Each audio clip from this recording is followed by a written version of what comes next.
Welcome to Texas Tech Day in Austin, Texas, with the capital of our state. Thank you very much for being here. This is an important day for us. We want to remind people of Texas Tech. The red carpet was rolled out in Austin for Texas Tech University System Day, a biennial event that gives alumni, faculty, staff, and students the opportunity to go to the Capitol and meet with representatives and senators to help bolster the system's presence in the legislature. And the whole idea, Robert, is that to bring attention to Texas Tech, the Texas Tech system, and let the legislators know that we sincerely care about adequate funding for higher education. The university system was recognized on both the House and Senate floors. Now therefore be it resolved that the 83rd Legislature of the State of Texas hereby recognize February 20th, 2013 as Texas Tech University Systems Day at the State Capitol and extend a warm welcome to all those from the Texas Tech University system who are visiting here today. Lubbock Representative John Frullo says the show of support comes at a critical time during the legislative session. Right now we're working through the appropriations process, and we want to make sure that Tech gets everything that we can get them. It helps the university, and you know, when you're shining a spotlight on such a great institution, only good things can happen. Administrators and lawmakers are not the only ones lobbying today. Here's Texas Tech junior Caitlin Beal. We're just here to promote Texas Tech, represent them, and promote higher education funding. I love being a Red Raider. I love attending Texas Tech, and so it's really cool to me that I get to be here and represent Texas Tech. After a quick group photo in the rotunda, Red Raiders went to meet and talk with legislators. We've got this beautiful bottle of wine with the stopper on top. Oh, thank you so much. Hoping to leave a lasting impression. Welcome to Inside Texas Tech. I'm your host, Robert Giovanetti. A lot of great Red Raiders came down to talk to all the legislators, tell them all the great things going on in the Texas Tech University system. One of those legislators who not only helped get this thing going, but also heard from his constituents is Senator Bob Duncan. He is a Red Raider himself. The chancellor sat down with him. Let's take a look. Let's talk a little about the budget process. Last session, we were cut about $67 million, and yet system-wide we had about 2,000 more students. This year, it looks to me like it's going to be a lot better, and if you could elaborate on that, I'd appreciate it. Well, I think you're right. Because of the robust economy that we've had in Texas, really due primarily to oil and gas exploration, we're going to have actually more money in the budget than we can constitutionally spend. Higher ed took harder cuts during the recession than just about any other agency in the state. So I think this session we're working hard in our working groups and in our subcommittees to restore some of the general revenue that's lost. My preference is to put a lot of it in the formula because that helps schools like Tech that are growing, and the formula funding basically helps to fund faculty and helps the institutions like Tech to be able to lower the ratio of faculty to student. It also helps keep tuition down. If we can keep money going into the formula, it gives us some opportunities to be more conservative with regard to tuition increases. The other thing that's very important is because of the economy, we haven't been able to do a lot in capital improvements. Tech's done pretty well over the years, but we need some, as you know, and as you have requested, a science research building, right. As well as we've got other campuses in the Tech system, the Health Science Center, that are long overdue research buildings and classroom buildings. And so we're looking at El Paso, Odessa, Amarillo, and Lubbock and Abilene all as having capital needs, and hopefully we'll be able to meet some, not all, but some of those needs this session. Y'all have done a great job at Tech in prioritizing, and Tech is really appreciated down here among the members about the way we handle our budget process, the way you guys present it, and the way you come up with your priorities, which are always clear, and the priorities are well defined with regard to their purpose, and that being to forward the higher education mission of the university. Senator, let's talk just briefly about, you passed some legislation in the past that set up a National Research University Fund and also TRIP Fund. And talk about those two because they are really important to Texas Tech. Well, when I first got into office in '93, I really wanted to bust the PUF Fund. The PUF Fund, of course, is that fund that UT and A&M enjoy. They get about $100 and something million a year off. And I kept trying to bust it, and I just couldn't get enough votes to do it. So I thought, well, why don't we just create our own? And that's what we did. There was a stranded fund over about $500 million, $500 million, that we had located that wasn't being used for anything. It was in a higher ed strategy, but it was not constitutionally able to be used. So we basically filed a constitutional amendment, and the voters approved moving that fund into the National Research University Fund, where institutions compete to get in. Once you get into that fund, it's yours. I mean, the money is yours. So we're getting right now, because of the good work Tech has done, you're getting $7 to $8 million a year that you'll get forever. It'll probably just get greater as a result as that fund grows. So that's for research. The TRIP fund, which was a part of that legislative agenda back in 2009, right, when we were trying to improve Texas' competitive ability in research in the country, in the world. And the TRIP fund was a great idea because we put $50 million in the budget and allow the institutions to compete for that money based on matching gifts. So it gives you the ability to go out to your donors or to industry and say, look, if you'll give us $5 million for this project, we can get another $5 and we can do a $10 million project. Tech probably has been the most successful. You guys have done a great job of being able to put together the right packages to make that work. We had to cut that last session because everything got cut down to $35 million. We're going to probably, hopefully, move that back up to at least $50 million this session, and we'll be back on track with TRIP. TRIP attracts a lot of dollars. And it's a very good investment for the state because it's a 100% return on the investment. Yeah, if someone gives between $2 million and $10 million, then the state matches it. And the gift's got to be for research. It's got to be for fellowships, which are scholarships in graduate school. Things that will allow us, through research, to have create new ideas that create new jobs. And that's been great for us. But there's about a $50 million backlog in the TRIP fund as it is now. So I've been arguing about that and trying to get some people to say, well, look, since we cut it actually $15 million last time, we ought to maybe do a little additional supplemental this time to be able to pick up the backlog, which is, again, it's a 100% return on the investment. But the good thing about all these research programs, I think, is that they really require quality. This isn't just another fund that basically goes into the university and supports. These funds, you know, the NRUF, for example, to be in the NRUF, you have to do things that make you competitive nationally. Like being having a Phi Beta Kappa chapter. And having good quality faculty. And an outstanding library, and we qualified for that. We were the first ones to qualify for that.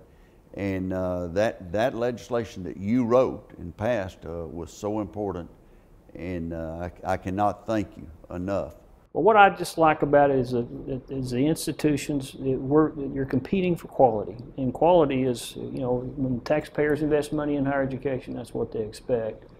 And I think as we showed today on the Senate floor, Texas Tech has competed and can compete with any institution in this state with regard to our academic competitions, how well our students are doing, as well as how well we're doing in developing competitive research programs. The law school, we just had a rating that came back from law school. Tell me about that.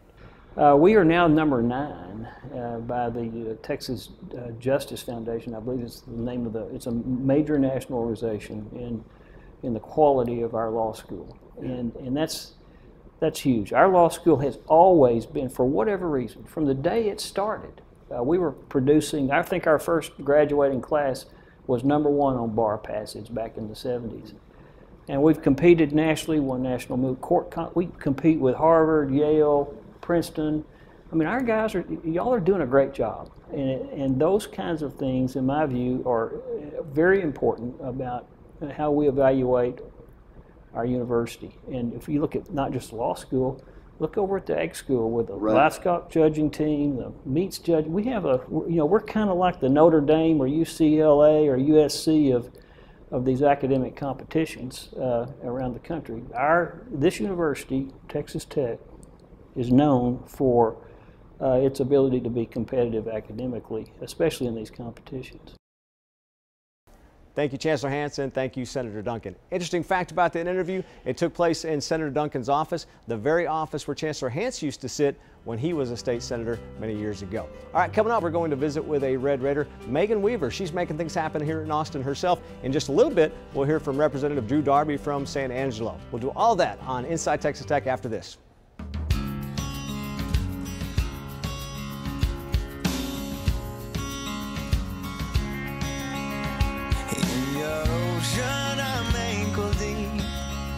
I feel the waves crashing on my feet. It's like I know where I need to be. Super Readers, to the rescue! Hey now, this is my desire. Consume me like a fire. 'Cause I just want something beautiful to touch me. I know that I'm married.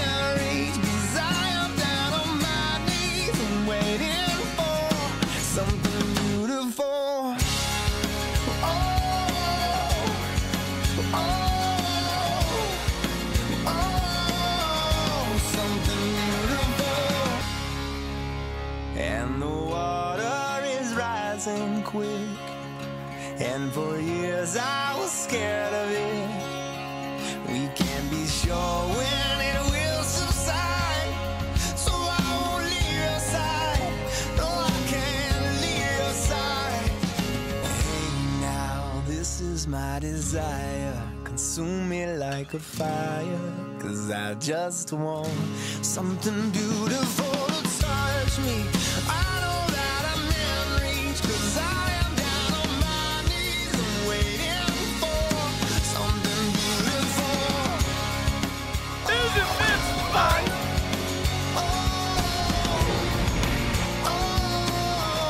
Something beautiful.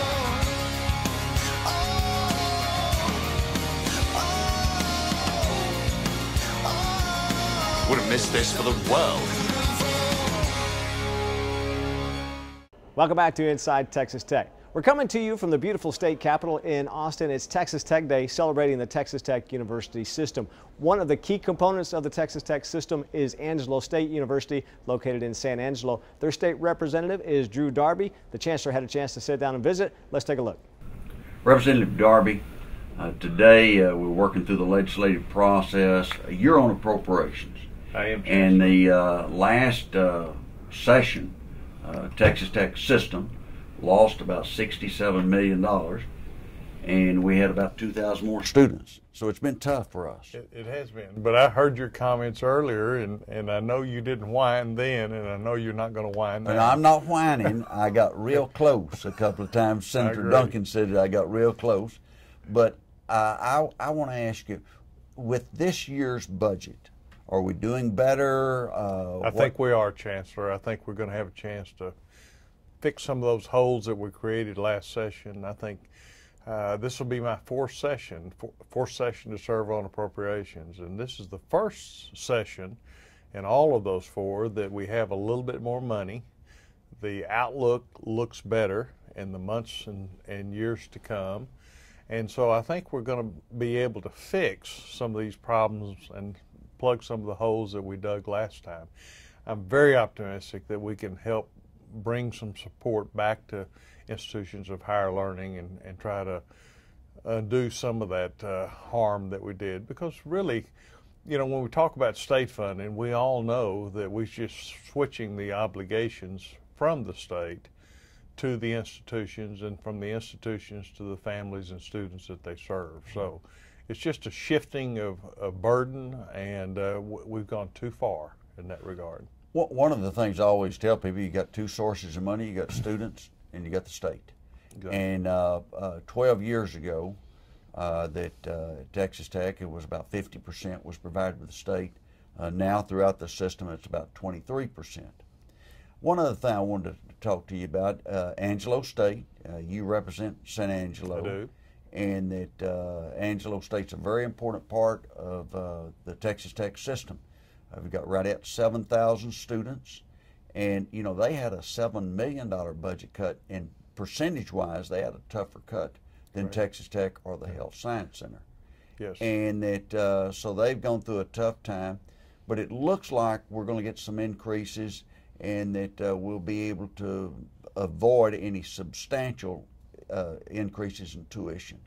Well, and that's the aim. We, again, as we find resources to help the institutions, including Angelo State University, hopefully that will reduce the burden upon parents and students as they try to better themselves and achieve higher learning strategies, that we can help them in that process. And of course, Angelo State University, just like every other Institute of Higher Learning, had to suffer a pro rata reduction in their budget, and I see firsthand how that impacts the communities in which these institutions serve. I happen to have 3 daughters in those institutions of higher learning, and so I know very well the impact that it has on families and the cost to achieve these higher education levels on behalf of these students and families. Well, a little bit earlier we heard from Senator Robert Duncan. In his office, his chief of communications is a Red Raider, Megan Weaver. She's doing great things here at the Capitol. Let's take a closer look. How long have you worked for Senator Duncan? I've worked for Senator Duncan for almost 2.5 years. And people who watching this that live in Lubbock might recognize you because you started off as a news reporter. So in college, was that your dream? You wanted to be Katie Couric or something like that? I don't know if I wanted to be Tom Brokaw. I love Tom Brokaw. But yes, I did start off right out of college. I started working for KJTV, which is the Fox affiliate in Lubbock, and I worked there for about 4.5 years. And then I decided I wanted to go to law school, and I went to St. Mary's University, graduated from there, and during that time I started working for Senator Duncan. Did the law school thing come from left field? Is it something you'd always kind of toyed around with? Well, I think it was always something that I thought about doing, but whenever I was a TV reporter, I covered courts and crime. That was my beat, and I got really interested in it, and so I thought I was going to be a DA, and here I am now working at the Capitol. So it doesn't always work out how you want it to, but I'm enjoying my job. So. And you told me you had an interesting transition here to the Senator's office because you are his chief communications officer, but also your general counsel. Right. How did that all happen? I think a lot of it has to do with luck and timing. So I started with Senator Duncan when I was in law school, and they had promised me that I would be able to do some policy work, so bring in my law background. But they really wanted me to do communications, and while I was at Fox, I had interviewed Senator Duncan before, so we had a pretty good relationship.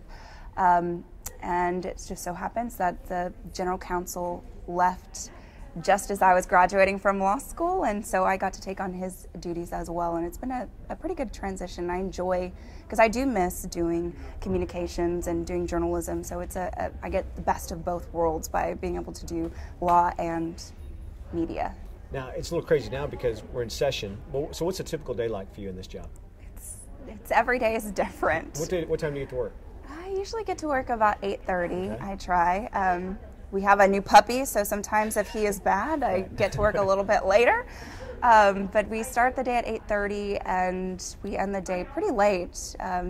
Right now, we're probably working till 7 or 8 o'clock at night. There's a lot of committee hearings, work group meetings going on, and I think what something is really special about Senator Duncan's office is that we don't leave the office until he leaves the office, and he's a very hard worker and is really dedicated to his work, and so he's up here late at night working, and we are too. So your day, being in communications, but also having that legal background, you probably run the gamut of what you do over the course of a day. Every day is different. For example, today was Tech Day, and so I was doing a lot, and Senator Duncan had a press conference for one of his bills. So he had a resolution on the floor for Tech Day, which I was helping him with, and then I had to rush him off to a press conference, and then he had a picture that he had to go to, and all the while I was getting calls on some of the bills I'm working on. So it's just a juggling act, but I think it's one of the things that's helped me is my media background, because you're always working on a deadline. So I'm pretty good at multitasking, I think. When you look back on your days at Texas Tech, because even though you're here in Austin, you're a proud Red Raider, yes. What did Texas Tech do for you? You know, every job that I've gotten since college, Fox and working for Senator Duncan, has been because of Tech. one of the reasons Senator Duncan wanted me to come work for him is not only because of my media background, but because I did have a West Texas background. I lived in West Texas in Lubbock for 8 years, 4 years in college, and then 4 years when I was working for the Fox affiliate there. But there's just, especially here at the Capitol, there's such a camaraderie between Red Raiders, because it is kind of UT and A&M country down here, and the Red Raiders really stick together, and we have tons of interns that come from Tech, and I can just tell when they come, they're always ready to work and well prepared. We have 2 broadcasting majors that are working for us now that went to Tech, and they're awesome. So Tech just gives you the foundation to move forward, and also the alumni base for networking is just phenomenal and has helped out a lot. You know, the Wall Street Journal ranked Tech, I think, 18th best school in the country for putting out graduates in the workforce. So you're saying you see that a little bit with the employees you guys get? I do. I think we have, I wanted to count before we did this, but I think we have 8 or 9 Red Raiders working for Senator Duncan now, which is the most that we've had ever. And I think, you know, before people, they notice UT and A&M, I feel like a little bit more than Tech, but I think Tech is competing just as well. And the interns that we have gotten, and just some of my colleagues that have graduated from there, I can tell, you can tell they went to Tech and they have a good work product. How wild has today been with people coming through your office, or just seeing people in the hallway that have Texas Tech gear on or Tech badge? My favorite thing is that everyone, even when you're driving in Austin, not just today at the Capitol, but everyone, because I have a Tech emblem on my car, and when you're driving down the road, they give you a guns up, which I love, especially here in Austin. But today, just seeing all the red and black is awesome, because we had an orange and maroon day a couple of weeks ago. So having the red and black day all to itself was perfect. What career goals for you as you look ahead 10, 15 years? What do you want to end up doing? I don't know. I haven't decided yet. I really enjoy what I'm doing right now. I enjoy politics and the busyness of it. But I think I definitely want to keep doing something that allows me to do communications and law. So right now, what I'm doing, it allows me to do that. So we'll see where we go from here. Well, thank you very much for taking time with us. Thanks. Hello, I'm Robert Giovanetti, Interim General Manager here at Channel 5. I hope you're enjoying tonight's programming. To those of you who support Channel 5, I can't say thank you enough. You're our lifeblood. We couldn't exist without you. We take our responsibility very seriously to be good stewards of your money. You're only able to broadcast PBS greats such as Downton Abbey, Nature, Nova, and Austin City Limits with support from viewers like you. We know that, and we don't take that responsibility lightly. If you have never donated to Channel 5, I want to ask you to consider doing so. We're working hard to make Texas Tech Public Broadcasting the best it can be. We are always looking for ways to bring you intelligent programming, innovative ideas, addicting dramas, and top-notch educational programs. In the future, you will notice more of a local feel to Channel 5. We are diligently working on producing a series of documentaries aimed at serving the community needs. Plus, Inside Texas Tech airs every Thursday on Channel 5, and you can watch people right here in our community contributing to stories on PBS. We are big on the arts and have a show dedicated to art, music, and movies right here in Lubbock. If you haven't seen 24 Frames, you're missing out on all the culture in your own backyard. Supporting Channel 5 is easy. Just pick up the phone and call the number on your screen, or log on to our secure website, kttz.org, to make your donation. Channel 5 has been here for 50 years. We couldn't have made it without you. Please help us ensure that this great service continues for another 50 years, and thank you for your support. One of the reasons the legislators love Texas Tech Day so much, we hear this all the time, is Texas Tech brings great gifts. And just like in any story, there's always somebody behind the scenes making it happen. Mike Meister of the Price Group is that man. Let's talk to Mike about this year's tasty gift. We've done some wine bottles in the past, and they wanted to kind of continue with that tradition. Apparently, the legislators look forward to each session when the tech system people are going to come around because, you know, they're looking forward to getting a bottle of Llano wine. Oh, wonderful, wonderful. Justin Rodriguez. Hey, good to meet you. So we're up here with the alumni board, and then a small part of our student government. We're just handing out gifts to all the representatives and everything. So very nice. Thank you. Well, thank you. Yeah, this is great. Very nice. Unexpected. We've included a wine stopper at the top, The bottle is custom labeled with the vintage of the particular wine. It's a Raider Syrah from Llano Estacado Winery. And then on the front of the box, down here, the label talks about this particular representative or senator. It names them, and then it tells them how many people are in their particular district that are related to Texas Tech University system. Thank you. Just here really kind of that's awesome. Advocate for higher education, and obviously Texas Tech benefits from that. Oh, great. Well, thank you so much for coming by. I'll make sure that he gets this. The idea is to basically say there are, whether they're alumni or students or parents of students, there are a lot of people in your district that have a vested interest in the Tech system. Here's a stopper on the top. At the back of it has our 3 universities that are part of the Texas Tech system. On the pamphlet has all of our milestones that we've been able to achieve. We have nationally recognized wine, so I hope you'll enjoy this treat. All right, thank you very much. You can see why the legislators enjoy Texas Tech gifts so much. That's all the time we have for this evening. We hope you enjoyed this look at Texas Tech Day in Austin. If you haven't been a part of it, it's a great time. Make sure to be here in 2015. Thanks again for watching. Have a great evening.